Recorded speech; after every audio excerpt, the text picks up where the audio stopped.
Welcome to the Ask for the Skinny podcast with a guest. I'm proud to present Shana and Vanessa, the Budget Besties. Welcome to the show. Thank you for having us. We're so excited to be here to talk about the B word. Ooh. I'm so excited about this interview because you're my first interview where I have to talk with two. We're like the Doublemint twins, like two Well, for one. good luck. Good luck, Thank everybody. you, thank you. So I saw in our preparation phase that you are a lot of fun, and I don't think we should have any problems. So I will ask you to just introduce yourself. Tell us a bit more about how you do it, what are you doing, and then we will slowly get into the advantages and what should our listeners know about uh, Mhm. the budget.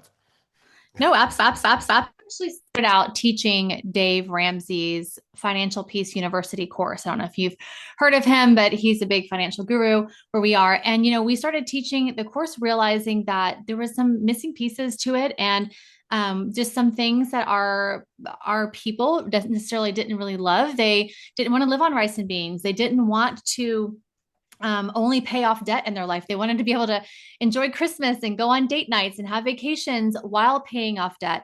And they also didn't really love the whole cash system because, especially nowadays, a lot of places don't take cash, and you need to have either a debit card, or a lot of people use credit cards. And we wanted to create art and change the vocabulary around budgeting, because when people hear the word budgets, they hear restrictive, they hear no, they hear you can't do this. And we really wanted to change that. And our thing is, we want you to be bougie on a budget. We want you to be able to enjoy life and spend your money in a way that brings you joy. Well, and the other thing that really is coming up a lot lately that we're talking about is, when we were maybe growing up, we're all very young, what we were taught about money and budgeting. So, this is different from investing or maybe some of that stuff. But what we were taught about how to manage our day-to-day money wasn't any of the same skills that what we need today, because everything is so digital. Everything is, in your bank, your debit cards. You don't even use a check register anymore. We have way more bills than we did, we would have had 30 years ago, just coming out that we have to pay. And like, they don't even take checks half the time, so everything is different from what we may have grown up with or learned as far as how to manage our money and how to budget. And so we have really taken the opportunity to help. And I think it's really going to help your listeners. Let's use all of the tools that we have available to us, all of the digital tools, to make this easier and make it organized and streamlined. Amazing. So many questions already in my head. So, would you say, if I understand, you are more polite, but I will be more direct. The most of our Think and Grow Rich and other systems are obsolete because they were invented in let's call it a pre-digital time, where where you could have cash, where you could imagine cash, and a lot of self-help books talks about cash and cash management and all this stuff. But right now the complexity has grown because we all have subscriptions on the internet. We cannot avoid that. We need then debit or credit cards. Um, we might be forced to manage our liquidity a bit more. And you said the vocabulary is outdated, and it's only close to accountants and nerds. Uh, so can we go? By the way, I'm a financial nerd, and I'm also certified risk manager. But but let's talk how can we explain budget, because for me, I come from a financial background. Also, my family were investors, and we had to budget everything 1 year in advance. So if I wanted to go on a summer holiday, I needed to tell. It was probably 15th of December. I had to budget for that, and I learned. Uh, Not in a really restraining way, but what is Yes. in budget and what's on the budget. Right. And usually I was in the budget. I was never on the budget.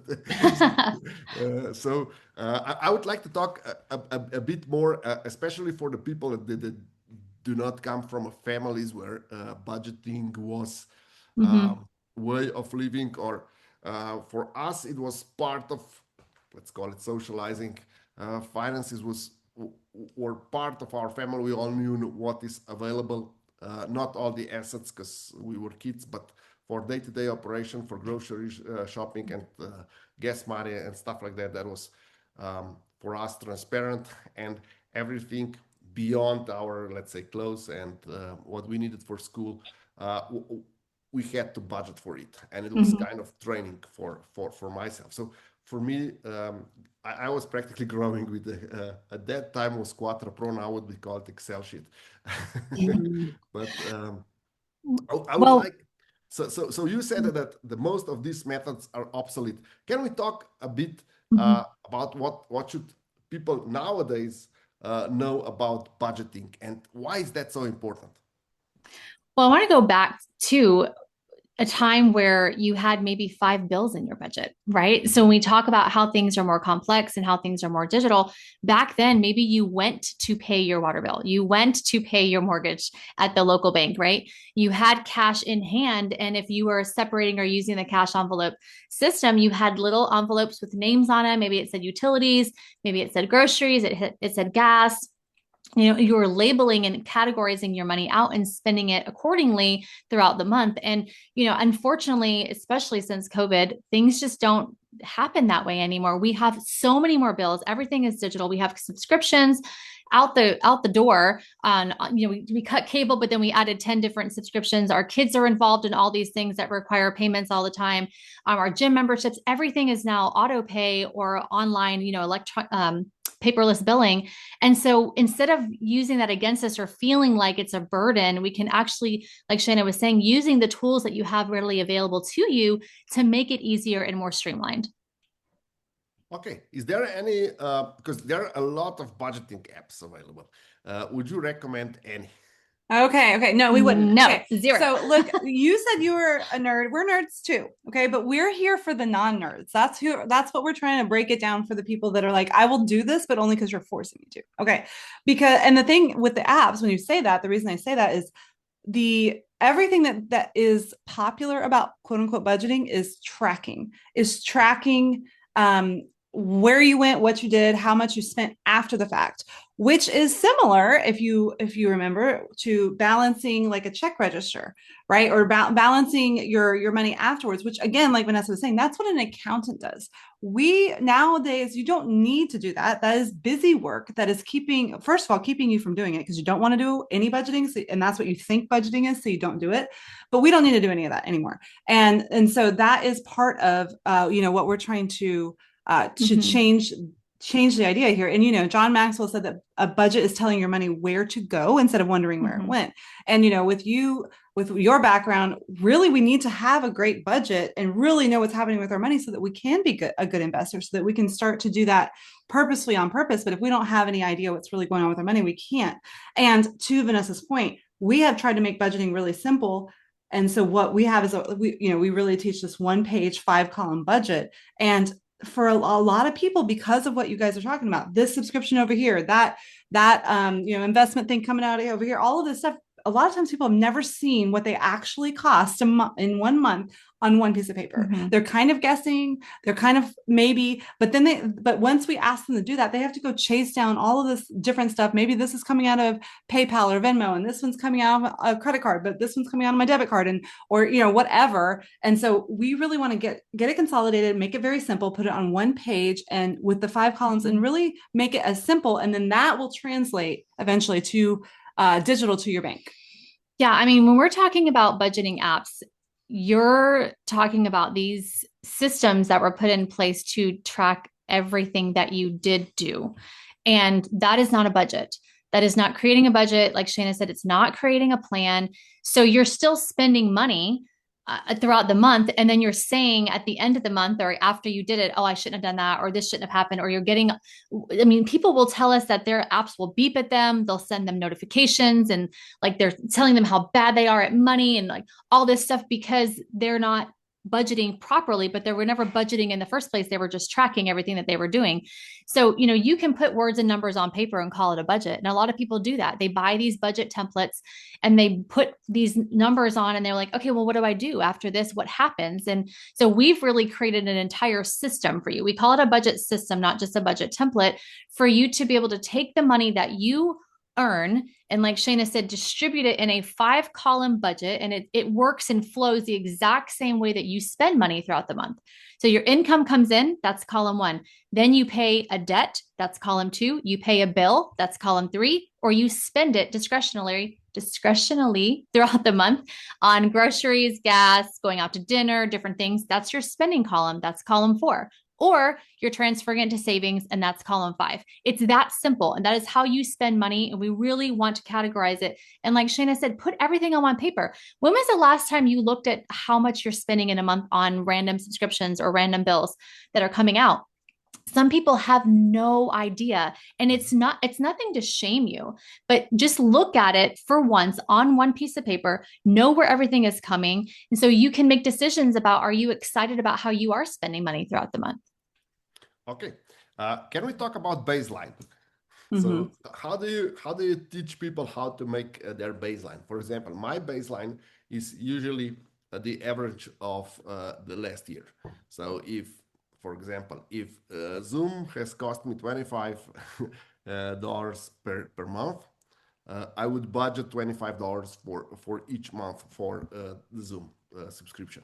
So how would you go about budgeting, and how do you where's this buffer, and what is the percentage of the buffer that you recommend? Percentage. Okay, you're thinking like a guy that looks at interest rates and stuff all the time, because we want to be really practical with your money, and we don't do percentages. And so when you're thinking about what you said, your baseline, that's kind of what we consider what you cost. And again, a lot of people don't know what they cost a month. And to your point, Zoom, in your instance, should be in a business budget, right? And so a lot of people, or not a lot of people, but sometimes people don't separate their business and personal finances. And that definitely has to happen if you have a business, or, some sort of profession where you do have professional expenses. We want to separate those. And so the reason we do that is we need a business budget and we need a personal budget. We need to see what your business costs, so that we can make sure that that's taken care of, and we can figure out how much you can get paid.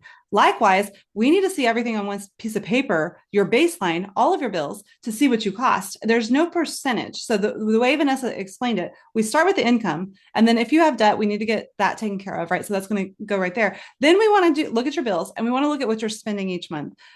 Then with whatever's left over, we need to look at what you need to save for all of those big expenses that are going to come up, or things that would put people into debt. Then you can look at anything left over and throw it to investments or throw it to extra on debt or whatever. But it's not percentage. It's based on your actual money. And a lot of times people don't even know what they make, let alone their bills. So when we put all the income, and we just had a call with a lady who they get paid on the 1st and the 15th, they get paid every Friday, and they have a third income source that comes once a month. We need to put all of that in there and then assign it. Where do we want it to go? What do we want it to do for us on purpose? Looking at it, from a bird's eye view in the whole month. So just give you an example, some people do the 50, 20, 30 percentages where, was it 50% should be in your bills or expenses? Yeah, I think it's your bills, and then your spending, and then your savings, right? We don't do anything cookie cutter. And this is where I think we differentiate. Well, I know we differentiate ourselves from Dave Ramsey, because this is his system. It works for every single person. You don't deviate from it. All of our clients in the years that we've done this do their budgets all differently. And we believe as they should, because your goals, my goals, and her goals are all different. So what I have in my budget is different from anybody else. And we want to make sure that if I have debt, okay, then my expenses during that, like my bills that month, are going to be higher. Somebody who's making a budget that doesn't have any debt, they're putting more money in savings, or they're putting more money towards spending because their budget allows. So when we're looking at your budget and you look at your income, it's not necessarily about how much money you make. It is, how are you distributing it properly, so that way you feel good knowing that all your bases are covered. Your bills are covered, your spending is covered, your savings is covered. And the savings, like Shana was saying, is for those unexpected expenses that pop up that normally put people into debt because they forget to budget for them. So as long as you're covering everything, and everything is categorized, you can feel good about your money. Well, and just real quick, when you're talking about your baseline, so what we want to do is look at that monthly, what you're costing monthly, but then also annually. When you were saying that you plan your summer vacation in December, then we kind of do want to look at, okay, what's the whole year going to look like? What are my property taxes, my HOA dues, like any of these big bills, any vacations I'm going to take, things for my kids that are going to be expensive, vehicle repairs, like maybe I know I'm going to need new tires this year. We want to look at what you cost in a year as well as part of your baseline and start setting aside that money in the budget as well. And again, this is what we're saying. A lot of times people are just throwing money everywhere and they don't really know what they cost. And this is where you can really know what you cost. And then you can on purpose do something with the extra. I'm going to give you an example from 20 years ago when my cleaning lady asked, okay, Peter, how do you organize your finance? I never make any money. It's impossible for me to save. And right. I would like your comment on my advice. So she was going around houses and cleaning, and she made good money, like 60,000 a year, something like that. Back then, yeah, that's great. But that was 20 years ago. Yeah, that's a lot. Okay, so but she was constantly broke, and I said, okay, you're making a lot of money, you're fully booked. Why is that? She went to the store every evening and bought so she spent all the money in the store. And then I said, okay, try different approach. Try not spending anything in the store. So make a budget for a month. Yep. But whatever you make, you have zero savings, but don't go every day in a store. Go in a store once a week, and then you have a weekly paycheck, and then you can already subtract something from the weekly paycheck. For example, I don't know, $1,000 or something like that for savings, and then you have bills and debts and everything you can pay off, of course, invoices as they come in, but do not spend your money every day. Yeah. Take a day where you're gonna spend money, pay bills. For example, I recommended her every Monday you pay all the bills off, and you go shopping every Friday. But all the time in between you have you're saving money.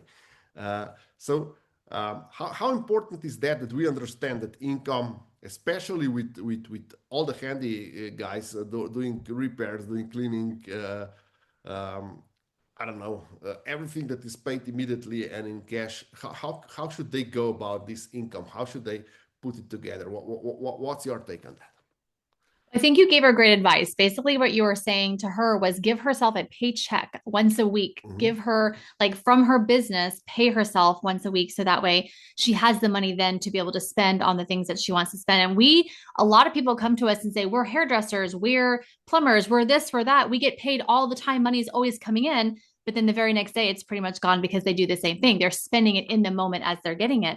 And we try to tell them it doesn't have to be that way. It's your business. You get to decide how often you get paid. So you can set yourself up with a paycheck from your business. So that way you can systemize and organize it. And I really love how you were talking about or asking the question of how can they spend money in their business if they have bills and things like that. We like to have a business spending account. So when you separate your business from your personal, you have a bills account that's paying all your bills, but then you have a separate account that allows you to spend money in your business. And if you say, okay, I'm a mechanic and I know that I spend however much a year on supplies.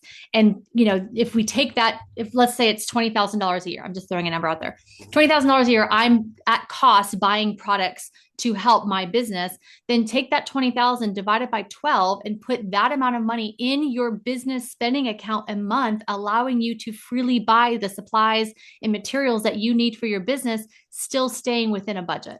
Yeah. So I think that one big thing that we haven't really gotten into that's going to serve your audience the most is when you're talking about taking the overwhelm out. We really want to transfer a lot of the to-do list to your bank, right? And your bank can become your personal assistant doing your budgeting for you. And so when Vanessa's talking about, we want a separate account. So we want your business all your business finances to be separate anyway, but you will have a separate spending account and a separate expense account for your bills. All of the expenses, so this house, not that she necessarily had bills back 20 years ago. Now she's got to have insurance. Now she has everything, right? So she will have a business bills account where she'll deposit based on how much, you're going to deposit everything in there. And then however many bills, insurance, I don't even know what other billing, maybe she has a scheduling service, whatever, stuff like that she has to pay her bills. Part of it will go to supplies, because if you're cleaning, you have to have supplies unless you require your clients to, which I think is a fantastic model. And then from that, everything else she can pay herself. And to your point, what you want to do is and I think it's really important to put it on paper, like we said, or we do it on a spreadsheet because we're all nerds, right? It's on digital paper, right? But I think you don't realize how much you're spending until you really look at that. We have clients all the time, and I'm sure you do as well. Well, you should have $3,000 left over every month to put towards investments or put towards savings. But where's it going? It's because you're spending it. And your advice, Peter, is wonderful. The less time you're in the store, the less money you spend. Like literally last night, I was in Target because I had to get stuff for my daughter's volleyball team. And do you know how fast I got in and out of there? I had to go so fast because I know how easy it is to spend money. And my only goal here is to not spend money right now, except for what I needed. So I was like a beeline. So it just reminded me of that when you said that. But instead, go ahead and set aside some money, like Vanessa said.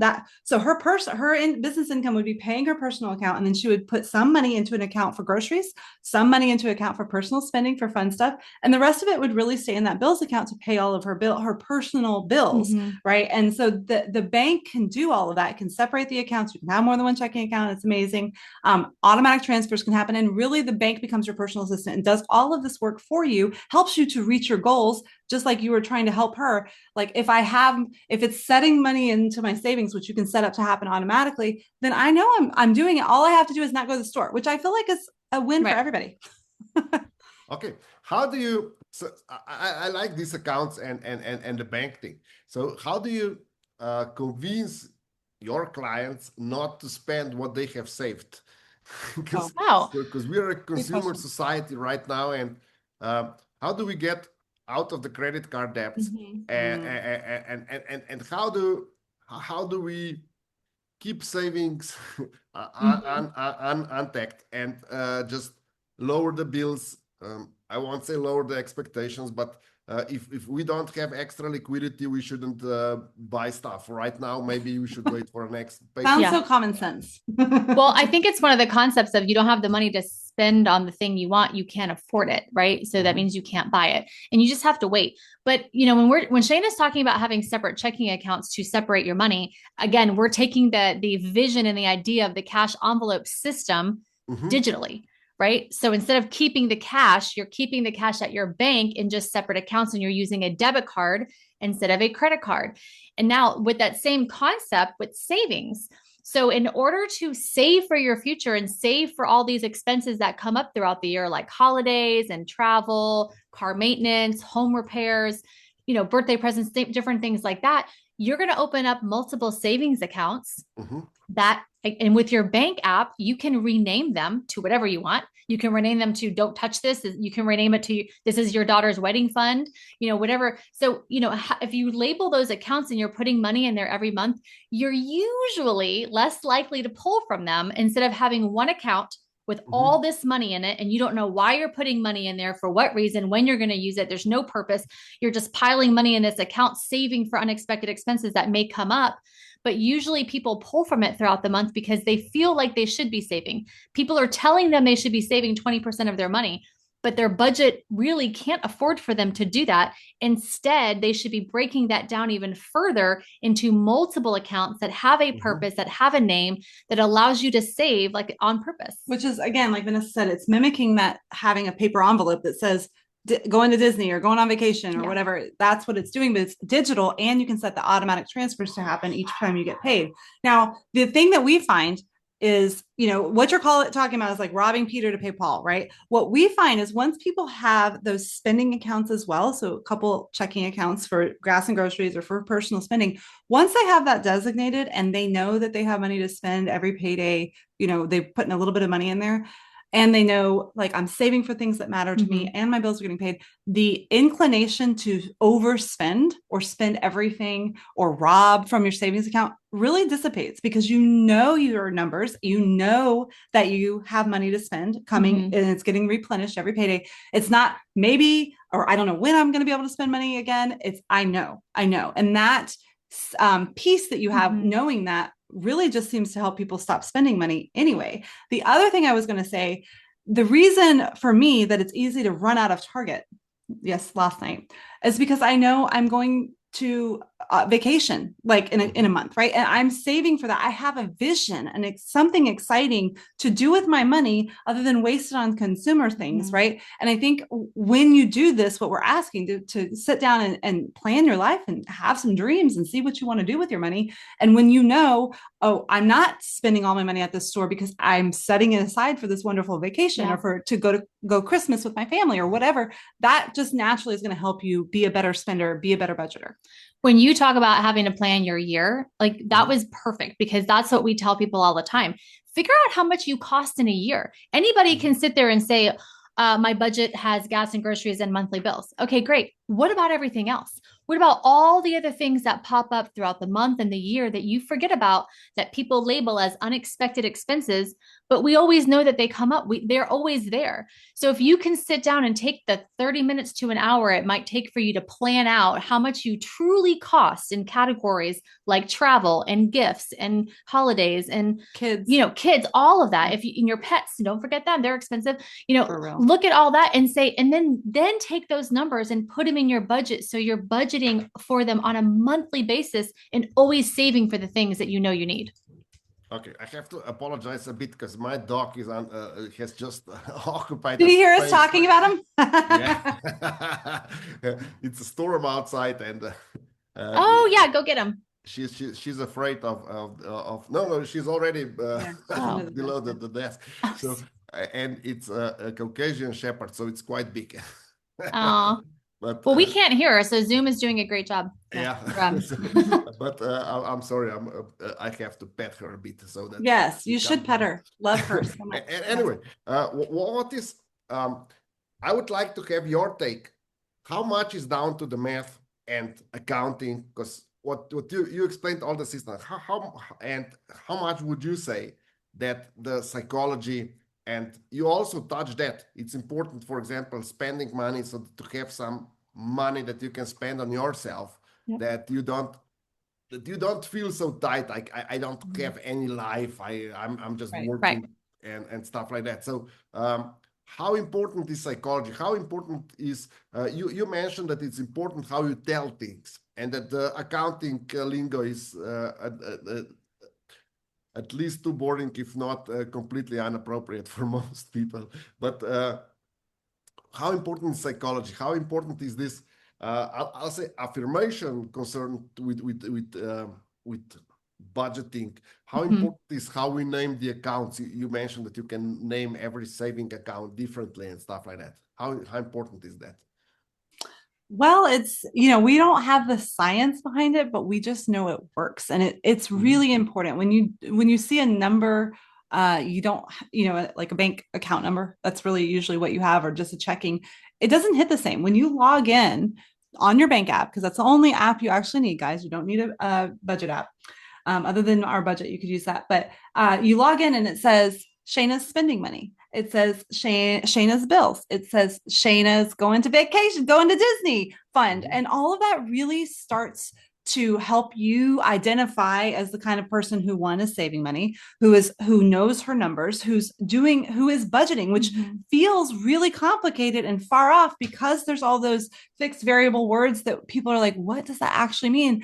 It feels hard. It feels far off because of that. And because, like we said, things are more complicated now. You can't go pay cash for a bill. Good luck with that. And you have 30 more bills than you used to. So it is harder. So the more we can put some, like, humanize it, make it normal, make it regular, like, what we can all understand, and naming those accounts, we think, one, it's fun. And two, it really does have an impact on how they spend money, how they save money, how they feel about themselves as far as like no longer avoiding it. It really does help. It does hit differently for sure. And, we've had people tell us, I don't know. I just don't spend as much money as I used to anymore. And it's because they have this account that's for them. Mhm. Their budget decides how much money that they can put in them in that account for them to be able to spend throughout the month. It's no judgment. And we tell our spouses when they come on to coaching, we're like, look, you get to spend this money however you want. She gets to spend this money however she wants. Nobody gets to judge. Nobody cares.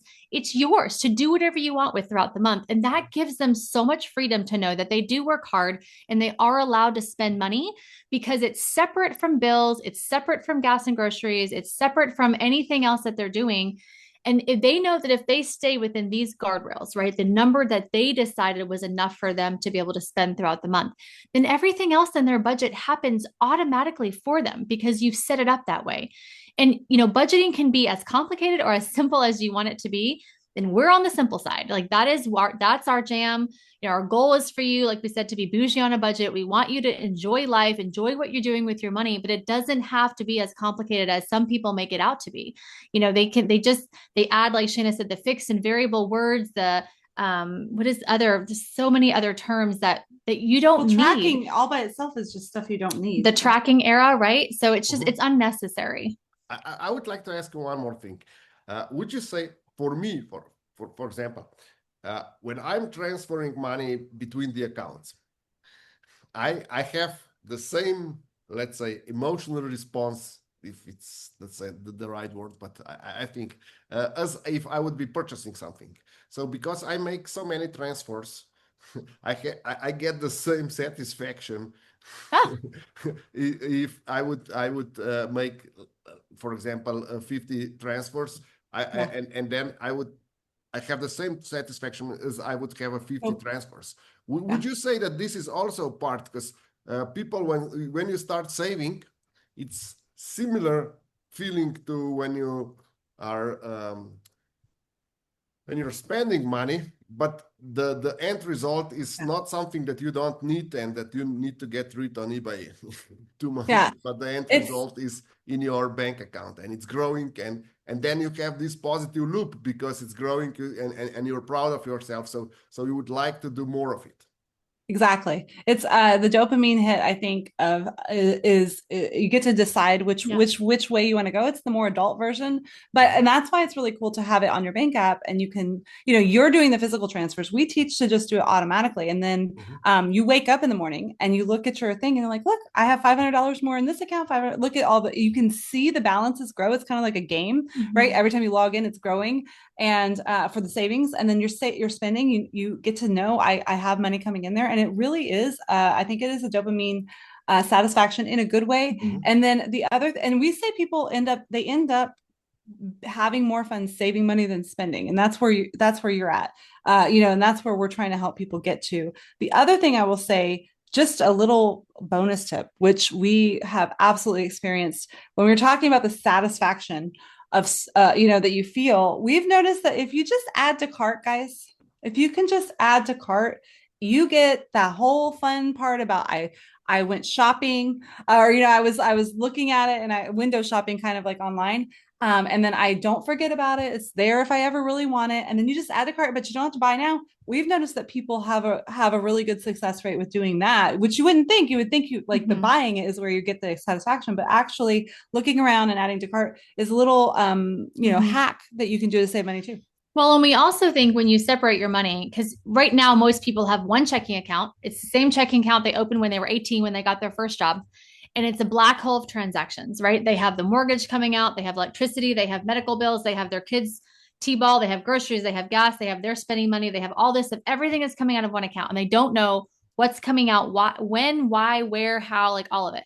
And there's so many decisions that they're making when they're at the checkout at the store going, can I buy this thing because did this clear, and when is that pulling out, and how long until this bill is due? And when you separate your money and put it into a separate account, you no longer have those mental gymnastics in your brain going, what is going on with my money? You have a set amount set aside for you, and you're actually more cautious about spending it. So when Shana's talking about these people they're wanting to buy something and they put it add to cart, and then they wait and they pause and they go, okay, in my spending money, I have $200 left. I have 10 days left in the month. Is there anything else that I want to buy this month? Is there anything else that I know that I want to get for myself?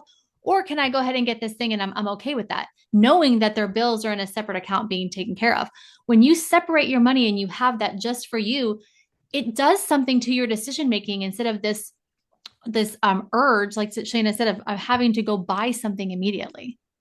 I would like to have comment on my way of. You said that you put everything on cart. For me, I have I call it grace period. So whatever costs more than $50, it needs to be at least 1 month in a cart. Or wow, that's then, strict. Yeah. What happens is that I don't purchase 80% of the thing because it's an inspiration today. Right. I watch a video. Okay, I need a new electric bike. Obviously. And I would just go, and I'm all hyped. And then in 3 weeks, I said, okay, my bike is almost new, has like 500 miles on it. I think I'll be fine. Yeah. I might not need that. So I'm trying to postpone everything. And for the bigger purchases, like a new car and stuff, I postpone it for at least 6 months. Yeah. I don't go. Basically, I see that like 80% of the moment of inspiration purchases are they just go away because they don't make any sense in 1 month. And you know that you're very advanced because everything that you talked about, how you grew up, I think a lot of people don't necessarily have that, didn't have that privilege of really being front and center, witnessing a lot of the budgeting stuff. So I think you're a little advanced. So your listeners, they can go that route too. The other option is at the $50 amount, Peter. If you still want it at the end of the month and there's $50 in your personal spending and you like, because you're setting aside money to spend on purpose, right? That's what we want. We're not saying don't ever spend money. Right. That's not the goal. You work really hard, spend some money if you want. But and this is what I tell my 10-year-old, because she's literally always coming up with ways to spend her money. I was like, look, you have money in your own account. She has her own account. She's 11. Gosh. Anyway, you have money. And look, if you really want that fuzzy slime or whatever the stupid thing that you wanted today, by the end of the month and you still have money, go for it. Yeah. But then do you think she's going to forget about it by the end of the month? Yes, I do think she is. And so we can use that same trick on us as adults. Like, if you have it, but I will say the caveat for us is we're not saying don't ever spend money. Like you can, it's just, you want to really make sure that it's something that you want probably. Okay. So gamification, if I understand, is a huge thing here. And I would like to ask you before we finish, I would like to ask you one more thing. You talked about coaching people. So you have your own system. People can check on it, see the system online. But I do believe that a lot of things is limited if we just read a book about it or see a video about it. So how important is to have budgeting coach to help you, at least in the beginning, to set up things? Because we usually get caught in some thinking patterns, let's call it like that. And we don't understand why we need 4 pillars or 5 pillars that you mentioned, and why we just don't have 3 or something like that. And it usually helps if you have a good coach that explains to you how it works and why it's that important. I will tell you, when I was younger, I was very frugal. I was very cheap. We did a lot of things with the least amount of money possible. And I remember Shana saying, you should be a financial coach. This was years ago before we even started our business. And I was like, what is that? What do they do? And I thought I would never spend money on something like that because I didn't know the value of having a coach in my corner. And I did a lot of stuff with my money, and it got me a lot of gray hairs. It got me a lot less hair because I lost it. I stressed out a lot. And I think about, had I made a different decision and had somebody to see things differently, what I could have done in a time of desperation, and how it would have made my life a lot easier. So us becoming financial coaches in 2019, when we started our business, it has really changed a lot of people's lives, having that person there to be able to see something different, because you have tunnel vision. You're emotionally attached to your money. You see it one way, the way that you've seen it your whole life, the way that you've been taught or not been taught. And having an outside person looking in, able to just have a different perspective on it, and having taught thousands and thousands of people, thousands of budgets, and just finding out what works for you, and not having a cookie cutter system, I think has really, really helped people flourish. Well, I think we talked about things are more complicated now, Yeah. and you were never taught how to do this, right? Anything that you do here is more about tracking, which is very busy, but not productive as far as budgeting, right?